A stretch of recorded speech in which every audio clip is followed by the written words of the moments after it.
My name is Lydia Harper. I'm 34 years old, and for as long as I can remember, I've been the responsible one. The one who cleans up messes no one else wants to touch. The one who sends money before it's even requested. The one who swallows disappointment quietly, because that's what good daughters are supposed to do. At least, that's what my dad always believed. My father, Richard Harper, has cared about only one thing in life: appearances. Not honesty, not love, not integrity, just how things look. When he talks, it's never about feelings, it's about optics. His favorite word? Prestige. He says it like it's sacred, like it's the only thing that matters. 2 months ago, he called me about his prestige dinner, a supposedly small, casual gathering.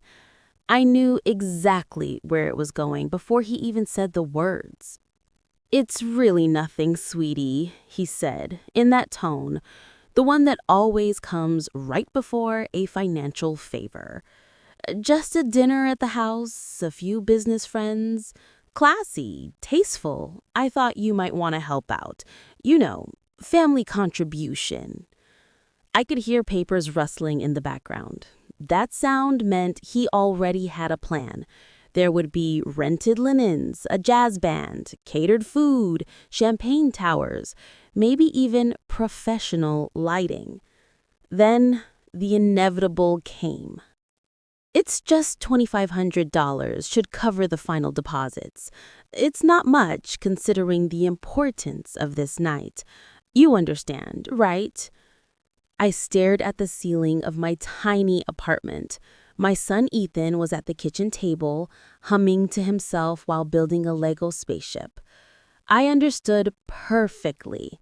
Once again, I was his financial safety net, disguised as a family honor. "Is everyone else pitching in?" I asked. He chuckled lightly. "Well, your brother's just starting out in New York. Your sister just had twins. You're the most stable one right now." There it was, the invisible crown of stability, his favorite way of dressing up exploitation. I took a deep breath. "Fine, Dad. I'll send it this afternoon." He hesitated. No. Here it comes. "Lydia, one more thing. You might want to leave Ethan with a babysitter that night. It's formal. The guests, they expect a certain atmosphere. You know how kids can be." I froze. "You mean I can't bring my son?" "He's a good boy," he said, clearing his throat. "But this is a professional gathering. He doesn't fit the image." The image. That word again. Sharp, polished, hollow. I wanted to argue, to say something, but the silence between us was thick with years of learned obedience. So I said nothing. "Understood," I murmured. That night, I wired him the money, typing "for your prestige" in the memo line. A tiny act of rebellion, one he'd probably never notice. Saturday came. Ethan and I stayed home. We went to the park, chased pigeons, and ate ice cream until his lips were sticky and blue bright. He laughed so hard he fell in the grass, sneakers kicking up dust. For once, I didn't check my phone. For once, I let myself just be. Later, curiosity got the better of me. I opened social media. 50 photos. 50 little snapshots of my father's perfect evening. White tents, string lights, champagne towers. Then I saw it. My sister's twins were running around near the buffet. Spaghetti smeared on one cheek, chocolate on the other. Apparently, they fit the image. I stared at the screen until the photos blurred. Ethan padded into the room with his stuffed dinosaur. "Why are you sad, Mom?" I forced a smile. "I'm not, sweetie, just tired." He climbed into my lap and I felt a little spark of peace. I understood why I had learned to stay quiet, to protect this small, bright part of my world from the chaos. Exactly 1 week later, my phone rang at 8:30 a.m. "Lydia, did you pay the bills this month?" my father barked. "What bills?" I asked, still half asleep. "The house bills, power, Wi-Fi, pool, everything. It's chaos. I thought you were handling it." My pulse spiked. Wait, I was paying his bills? "Yes, Dad, for your prestige. Not this time." Silence.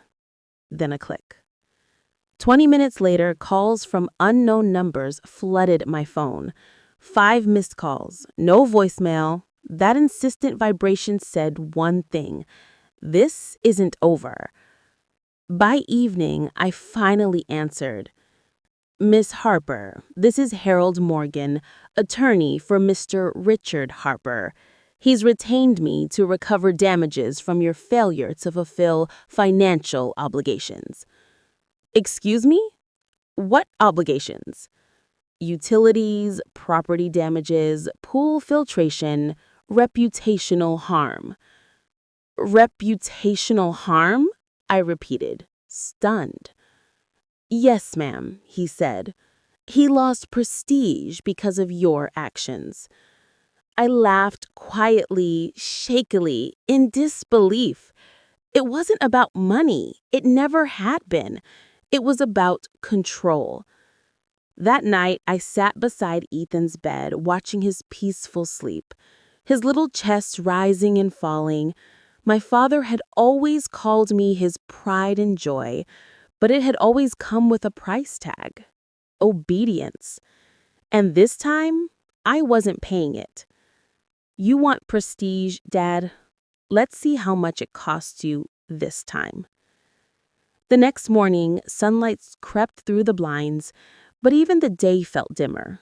By 9 a.m., a courier delivered a thick envelope stamped "legal notice." Inside were pages of legal jargon demanding compensation for property damage, emotional distress, and loss of a reputation, all because I refused to pay his bills. I let out a trembling laugh. The only thing spoiled here was his pride. I texted him, "Got your letter. Shame you couldn't just call me." No reply. Instead, hours later, a Facebook post appeared. "Some people pretend to be family, but turn their backs when you need them most. A real parent sacrifices everything. Pity not all children, return the favor." He didn't tag me. He didn't need to. Everyone saw. The messages poured in. "Did you drain his accounts? I warned you about being too bold." My stomach twisted. And then a message from Mason, my cousin, the black sheep of the family. "If you need help, I'm in." I stared at it, heart pounding. Mason had always defied my father. He was blunt, fearless, and completely honest. Exactly what I needed. That evening, we met at a quiet cafe. He slid a folder across the table. "You're not crazy, Lydia. You're just next in line." Inside were screenshots, notes, old emails, proof of my father's long history of manipulation. When I confronted him about money years ago, he painted me as unstable and ghosted me for months. Sound familiar? Too familiar. Then Mason pulled out a faded property record. My pulse stopped. "Recognize this address?" he asked. I looked. Grandma Harper's house. My childhood home. Legally, it's still yours. The transfer after her death was never filed. I couldn't breathe. For decades, I had been the responsible daughter, bailing him out, believing the house was his. But it wasn't. It had been mine all along. I couldn't speak. The folder sat between Mason and me, And yet, it felt like a key to a door I'd been afraid to open for years. My childhood home, legally mine? How could this be real? Mason leaned closer. Look, Lydia, you've been trapped in this cycle for too long. He's been feeding off your guilt, your sense of responsibility. But this is your chance to reset everything. I shook my head. I don't even know where to start. How do I take it back?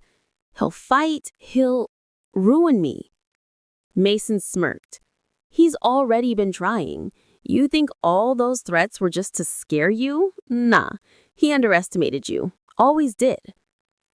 I swallowed hard. Years of anger, frustration, and suppressed fear bubbled up.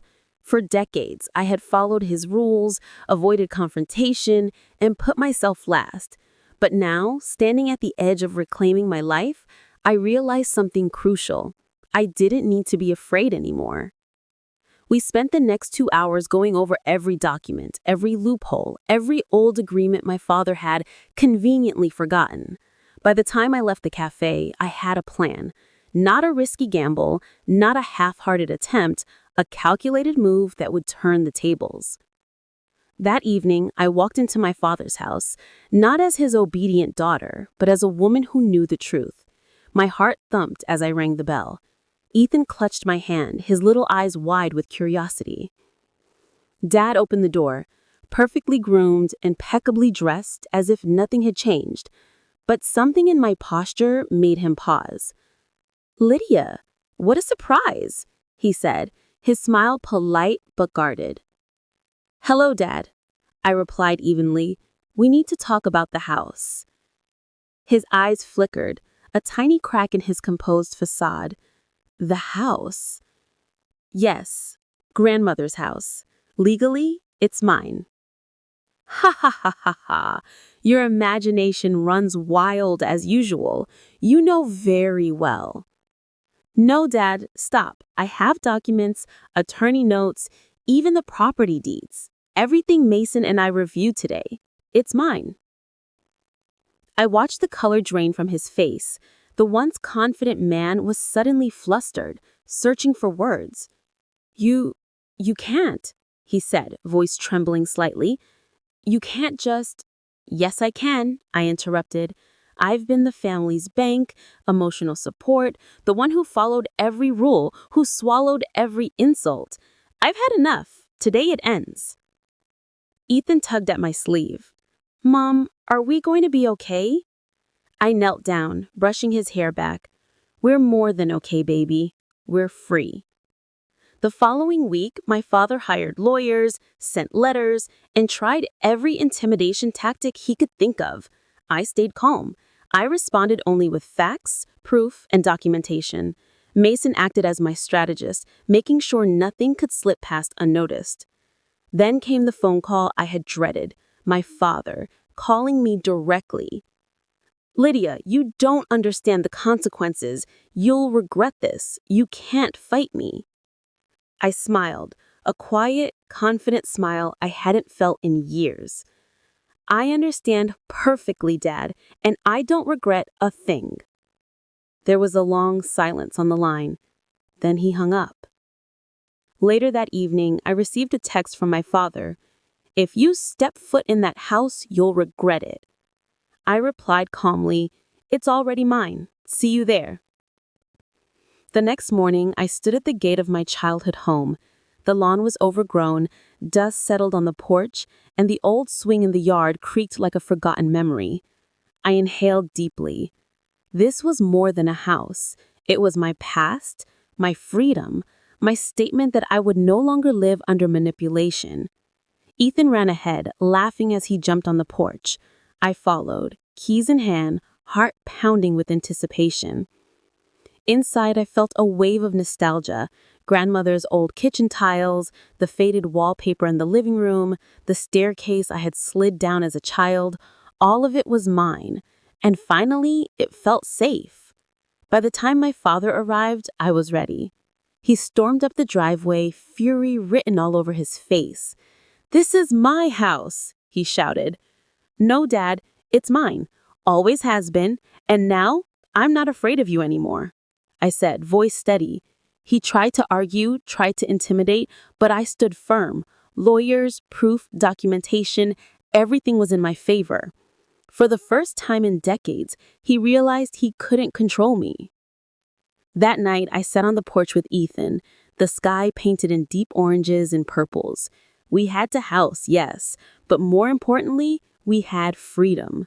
No guilt, no manipulation, no forced obedience. Mason called later that evening.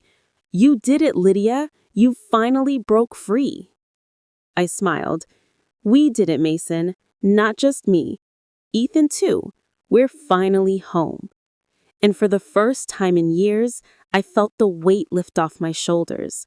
I wasn't just Lydia, the responsible daughter. I was Lydia, the woman who took control, faced her fears, and reclaimed her life. Even though the house was mine, the battle wasn't entirely over. My father's network of influence could still try to make trouble, and little did I know, he had one final surprise waiting, one that could change everything again. The sun was barely up when I heard the first knock on the door. My heart skipped a beat, not with fear, but with a strange mixture of anticipation and resolve. It was him, my father, alone. No entourage, no lawyers, just him. His eyes were colder than I remembered, and yet there was something else, uncertainty. "I told you, Lydia," he said, voice low, almost a whisper.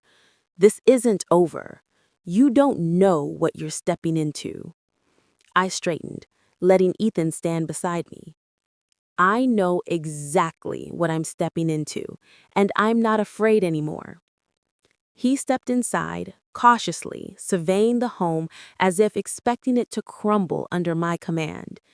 "This house, this life you've built, it's mine by right." "No," I said firmly. "By law, by proof, and by every ounce of integrity I've upheld, this is mine, and nothing you do will change that." He paused, then smirked. "You think you're strong, but do you really know what I'm capable of?" Before I could respond, Mason's text buzzed. "Be ready. He's desperate. Document everything. Do not engage emotionally." I took a deep breath. That was it. The final moment. Years of fear, guilt, and control all came down to this. Dad tried everything: emotional manipulation, subtle threats, even a few harsh words aimed at Ethan. But I stayed steady, firm, unyielding. Each time he tried, I countered calmly, showing him every document, every proof of my legal claim. And then he paused. "I underestimated you," he said, voice shaking. "You've changed. You're not the little girl I could control anymore." I smiled. "I never was. You just didn't see it. But now I do. And so does everyone else." He left that day, furious but powerless. For the first time, I realized something profound. Control isn't about who shouts louder. It's about who stands firm when the world tries to push you down. The next morning, I walked through the house with Ethan, unlocking windows, opening curtains, letting sunlight flood every room. Every corner of this home carried memories, some bitter, some beautiful, but now it was ours to reclaim. Neighbors came by to welcome us back. Friends and family who had been silent witnesses to our struggles finally celebrated the victory we had fought for. Mason called later that evening. "So, what's next for Lydia Harper?" I laughed, a light, free laugh I hadn't felt in years. "Next? Life, freedom, happiness, and maybe a little revenge, but the kind that makes you smile, not fear." Weeks later, the house was filled with laughter. Ethan played in the yard, his tiny hands exploring every inch of the freedom he deserved. I had decorated, renovated, and added touches that made the space warm and welcoming. I stood on the porch, watching the sunset, and whispered to myself, I survived. I conquered. I am free. And in that moment, I knew no one could ever take that from me again. Even though the battle was won, life had its own surprises. My father, he remained a distant figure, scheming in shadows, but I had learned something vital. Fear loses power when you face it head on. And me, I had become unstoppable. Lydia Harper, the woman who took back her past, reclaimed her home, and secured her future. The story ends here, but the lesson remains. No matter how deep the shadows, your courage can bring the light back. And sometimes, winning means standing firm, even when the world tells you to back down.